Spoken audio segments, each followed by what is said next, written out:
नमस्कार मैत्रिणींनो, आज मी तुमच्यासाठी अगदी फायदेशीर व्हिडिओ घेऊन आलेली आहे। तर तुम्ही बघा, आता बघा, हे जे ब्लाऊज आहेत हे अस्तरच आहेत सगळे। हे सगळे एकाच मापाचे आहे, ठीक आहे।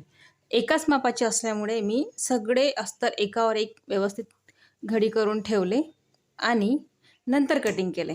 ओके, आता बघा, हे जे आहे हे सगळे मी एकाच मापाचे आणि एकच पॅटर्नचे आहे। गळा सेम, बॅक सेम, जो कट आहे तो पण सेम। तर त्यासाठी मी एकाच मापाचे असल्यामुळे हे एकावर एक अस्तर ठेवले आहे आणि कटिंग केलेली आहे।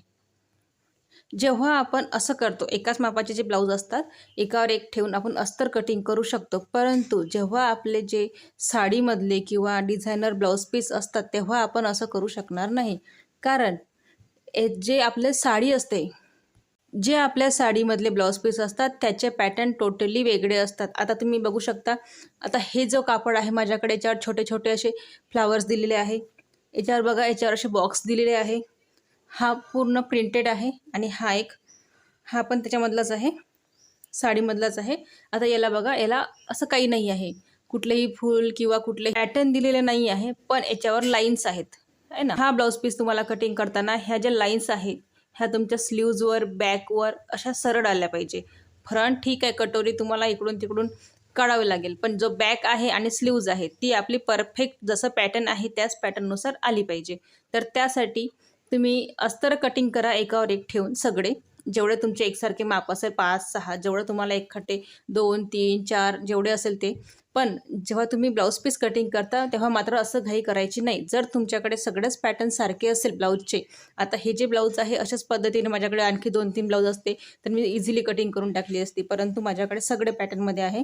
हे वेगळं आहे, हे वेगळं आहे, हे काहीतरी वेगळं आहे आणि हे काहीतरी वेगळं आहे। तर यासाठी मला हे ब्लाऊज पीस ठेवताना अशा पद्धतीने कटिंग करावं लागेल, ठीक आहे। आता हा जो आहे हा पूर्ण फ्लावर प्रिंटमध्ये आहे, याला कुठलेही पॅटर्न नाही आहे। तुम्ही याला कुठेही कापू शकता, कुठेही कटिंग करू शकता, ठीक आहे।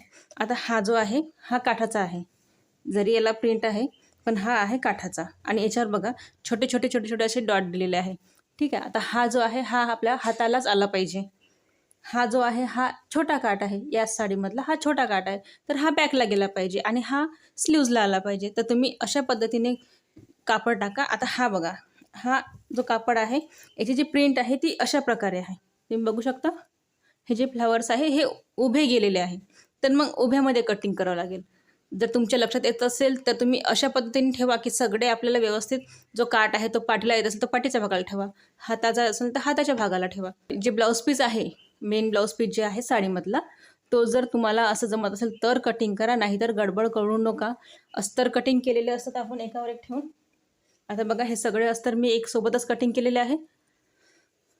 तर जर तुम्हाला असं जमत असेल तर कटिंग करा, नाहीतर अस्तर कटिंग करा एकावर एक ठेवून सगळे आणि नंतर अस्तरची कटिंग घ्या, ज्या ब्लाऊजची आहे ती कटिंग घ्या आणि त्याच्यावर कटिंग करा वेगवेगळी, प्रत्येक ब्लाऊजची वेगवेगळी कटिंग करा। व्हिडिओ आवडला असेल तर नक्कीच लाईक, शेअर, कमेंट करा। धन्यवाद।